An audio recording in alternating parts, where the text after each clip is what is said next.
And we're going live. This is the Overnight Line Shift. I'm Drew Martin, your host. He's Ian Cameron. Find him on Twitter at Babano, his work at sportsmemo.com and all over SBR. We got a couple of games for you on Saturday's MLB card, starting off with Washington. The Washington Nationals versus the St. Louis Cardinals, 9-0, 9-10. And we got Gio Gonzalez coming from the left side versus Waka, who's been pretty shitty all year, to tell you the truth, Ian. And it looks like Washington is minus 110 right now at WagerWeb and a total of 9. Who do you like in this one? Yeah, we got Michael Waka Flocka Flame. Well, he's been flaming the bankrolls of people that have been backing him. Actually, he's done okay lately. He's won 3 of his last 4 starts, or St. Louis has won 3 of Waka's last 4 starts. But prior to that, he went through a 4-start losing streak. And he's just not been that pitcher that I think he was when he first broke onto the St. Louis Cardinals starting rotation, when he was really a fine pitcher for about a year and a bit. He's just been a lot more hittable lately. I mean, he's given up upwards of 5, 6, 7, 8, 9 hits a game. You've seen in his last several starts, he's been giving up 4 runs or more now in 5 of his last 7 starts. So Michael Waka, a very hittable guy right now. That's not good news against this Nationals lineup. We know with Rendon and Murphy and Harper. I know Trey Turner, obviously, on the DL now for a very long time. That's bad news. Big hit for Washington, but there's still enough bats in this lineup to maybe give Waka some trouble. He has been a bit better at Busch Stadium, but not going to be easy to navigate this lineup. You know, Gio Gonzalez still, his peripherals don't really add up with that 2.87 ERA. The peripherals sort of indicate he should be not quite that good, yet he's still getting the job done. And you look at what he's done in these last several starts, been Mr. Consistent, 3 runs or less allowed now in 7 straight starts for Gonzalez. And sometimes you got to, you know, everyone says regression's on the way for Gio Gonzalez. Well, keeps on pitching well enough to skirt by that. So you got to give him credit for that, facing the St. Louis team. I'll tell you what, Washington playing pretty good baseball. Small price considering St. Louis been the disappointing team. So I'd probably look to the Nationals, if anything, here. Yeah, and we've seen it time and time again, these wily veterans, especially coming from the left side. You know, Gio Gonzalez, the old South Floridian there, he's hanging around and he's doing well. His numbers, so he's one of those guys that can maybe keep it going and the regression train not catch him at least as hard as it catches other people. But we got a first time here for the Overnight Line Shift, and we got a game that doesn't have a line out right now due to San Diego being undecided in the pitching matchup. So it's kind of hesitant to even go down this route, but it's the first time for the Overnight Line Shift. We'll see how it goes. Game number 911, 912. The nightcap tomorrow, the Dodgers at the Padres from Petco. Rich Hill going for the Dodgers. Where do you think this one will open? Where do you think it will go? Anything to do as far as betting this game, Ian?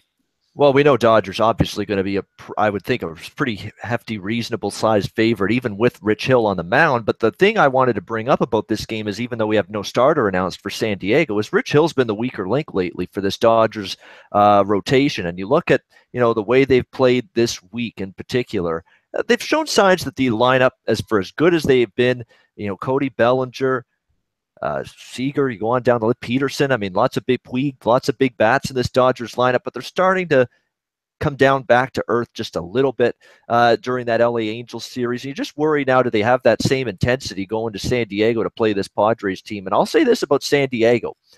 They are 21-20 at home. They're actually above 500 here at Petco, 12-26 on the road, but 21-20 at home. I think if you bet San Diego game in and game out, specifically at Petco, moving forward, you're going to make some profits. I mean, this team is showing some spunk. They're showing some energy, which is not always the case for a team that's 13 games below 500 going into the All-Star break. So, and you like the way they're hitting. I mean, look at the runs they've piled up. They've scored 7, 5, 7, and 6 for their last 5 games, shut out in the other. But other than that, they've been raking the ball very well. They've been getting consistent contributions from a lot of different hitters in this lineup. We know Solarte's had a good year. We know Will Myers is a pretty good hitter for the San Diego Padres. Margot has had a good year. Hunter Renfroe's hit. Spangenberg has hit pretty well lately as well for San Diego. So there's a lot of good positive vibes right now for the Padres. I just have a sneaking suspicion they might be live in Saturday's matchup. So interesting to see where the Padres price is. Yeah, no, there's some good points there with them being over 500 at home in one of my personal favorite ballparks, Petco. There, it's a great atmosphere, a great place to watch a ball game, and it's infectious for the ball club.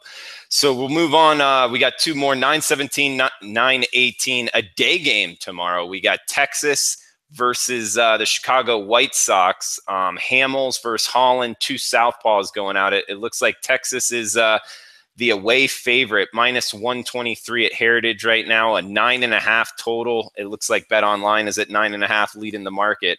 What do you think about this one, Ian? Yeah, I still don't know what to do with Cole Hamels because this is a guy that we know is capable of pitching well, but I'm worried his best days are behind him. It's not like Cole Hamels was pitching well prior to being out for this Texas Rangers team. When you look at what he did early in the season in April before he landed on the DL, he was up and down. And then his first start back at Cleveland, June 26, 7 runs in 4.1 innings, not very good stuff, 4 walks as well. Major issues with his control, Cole Hamels in that game. So he's not a guy I'm looking to bet on. Not sure I'm going to go against him here in this spot either, but he's just a guy I want to observe for a second start here since he's returned, see how he performs. But I do have question marks about Hamels and concerns with how effective he can be. And on the flip side, you've got Derek Holland, the lefty for the White Sox, who's really been hit hard lately. But although I will say this, all the bad starts for him since the start of June were on the road, at Detroit, at Tampa, at Minnesota. Got cracked for 6 runs or more in all 3 of those starts. The 2 home starts since that time, Baltimore, he gives up 1 run in 6 innings and 1 run in 6 innings against Oakland. So at this ballpark here at the Cell, he's pitched a lot better. Holland, it's worth noting, though, Holland's facing his former team. Used to be with the Texas Rangers, spent his whole major league career with the Rangers prior to this season. You've got a lot of guys in this Texas lineup that were teammates of Holland going back prior to this season. Shin-Soo Choo, Elvis Andrus, Nomar Mazara, Adrian Beltre, Rougned Odor, Gomez for a little bit, Kirinos, Napoli. I mean, a lot of guys that know Holland stuff inside and out. So can he navigate through a lineup that should be pretty familiar with the arsenal that Holland's going to deliver? That's going to be interesting. I think we might see some runs here. Initial lean over. Yeah, and an interesting tidbit here that Pete Loshak actually brought up. The Chicago White Sox are the #1 hitting team versus lefties this year. So I've always thought that their lineup sucked, and I didn't realize that split, at least to the extent that it is. I knew that they were a little bit better against lefties, but not that good against lefties. So I'd be on the White Sox here at the underdog price. I wouldn't be surprised if it moved that way. We got one more for you, Ian. What is it? 921, 922. Tampa Bay, formerly known as the Devil Rays, versus the Baltimore Orioles. Jake Odorizzi versus Dylan Bundy. Dylan Bundy's coming off of extended rest, something to keep in mind there. I'm going to look to back the youngster here. He's taken some money up to minus 124, it looks like, at bookmaker. Bet Online's got him at minus 123, a total of 11. What do you think about this one? Yeah, I mean, Dylan Bundy, they're going to hope the little bit of an extra rest for him does him some good because it's really been a struggle and a grind for Dylan Bundy, especially here in June. He's gone through a stretch where he's not exactly pitch deep into games. He's been hit hard a lot during that time. We'll see if the extra rest does him good. You know, he is a guy you probably trust a little bit more here at Camden Yards, his home ballpark. He's got a 3.73 ERA on the season, but 3.26 here at Camden Yards. So maybe being back home, the extra rest going to put a little more pop, a little bit more energy, a little bit more velocity into that arm when he delivers the baseball here. Going to be something you want to see, Drew. Does this maybe extra little rest here maybe put a little pop in his velocity here? That's something to monitor here in this particular outing. Jake Odorizzi, on the other hand, I keep having a high ceiling for him, but he has just got something. I don't know if it's upstairs mentally or physically, but he's just not a consistent pitcher, and he's still battling with consistency issues. You look at what he's done in the last month or so, it's been a big mixed bag: 2 runs, 8 runs, 3 runs, 5 runs, 3 runs, 4 runs. It's just not been that lockdown, shutdown effort, and he's having trouble eating up innings with the majority of his starts. And when you take a look at how he's pitched at Baltimore in the past, it's been a struggle for the most part. He had one good outing in Camden Yards last year, but aside from that, every time he's pitched in this ballpark, it's been a little bit of a rough go for Jake Odorizzi. I'm probably not going to get involved, Drew, but with the Baltimore lean that you've got, I wouldn't necessarily argue with that. We'll see if the rest does Bundy some good. Yeah, the extended rest. He's a hard thrower that tends to help the guys who throw a little more velocity. It tends to help them out a little more, and it might be a buy low opportunity on the O's. So, And the thing too Ian. with Baltimore, one last thing to mention too, they got a Yeah. nice winning series against Toronto, which is maybe big time for their positive vibes because this was just a team just going through a complete free fall for weeks on end. And the fact they've now, been a little bit better the last week, especially taking that series in Toronto, maybe gives them a little positive momentum going into this. Absolutely, man. Well, hey, if you like the content, we'll be here on Tuesday, Wednesday, and Friday of next week. And please give us a thumbs up, a like. It helps us out a lot. Ian, thanks for joining. What do you got planned for this weekend? Canada Day? You celebrate the national holiday there? Oh yeah, of course. Canada Day weekend, 150 years of Canada. What a great big time. This is the biggest Canada Day I've ever been a part of because it's 150 years. That's a big momentous occasion. We're going to do the barbecue thing. We're going to do the pool swim at the pool thing. That's the same things Americans do for Independence Day. It's no different whatsoever. What do you do on July 4th in the States? Swim, barbecue, that kind of thing. That's what we do for Canada Day. And we're going to throw in some Canadian football to watch on the television set over the course of the weekend. Hopefully some winning tickets with it as well. So looking forward to a great weekend. Going to be a lot of fun. All right, a Friday extra for you. The Toronto Blue Jays, I'm guessing they always play at home for Canada Day. I've noticed it a lot anyway. Do we bet on them on Canada Day and fade them the day after because they go out and party as well? You know what? I think they lost on Canada Day last year. It was a marathon extra inning game against the Cleveland Indians. It went on and on and on and on forever, and they ended up losing. I remember. It, I it bet on went, them and lost. Yeah. and Vic Carapazza was a complete asshole that game behind he's an idiot, Vic Carapazza. I got to rant on this guy just a little bit. He thinks he's king shit. He can do whatever he wants out there behind home plate. He's confrontational. His strike zone is a piece of crap as far as I'm concerned. He's got one of the worst strike zones ever. He'll give the 3 feet off the outside corner a strike every single time. It's embarrassing. He has a temper. He has no patience. You can't say a word to this guy, and then he's already kicking you out of a game. Vic Carapazza, I've got no time for that guy. How he keeps his job, I have no idea. He's one of the worst managers going, and it's not even maybe. Okay, so should we look to fade them the next day? Do these guys go out and have a good time or what? I'm sure they will. I mean, Sunday's going to be interesting. Maybe they're, tying one on and, getting their drink on, going clubbing, going to a barbecue. Maybe they're doing a team barbecue, a team function of some kind to celebrate Canada Day. Because when they play for the Jays, to be honest, Drew, these guys sort of act like temporary Canadians. During their time when they're playing for the Toronto Blue Jays. So I'm sure they're going to acknowledge the holiday, especially with it being the 150th birthday for Canada.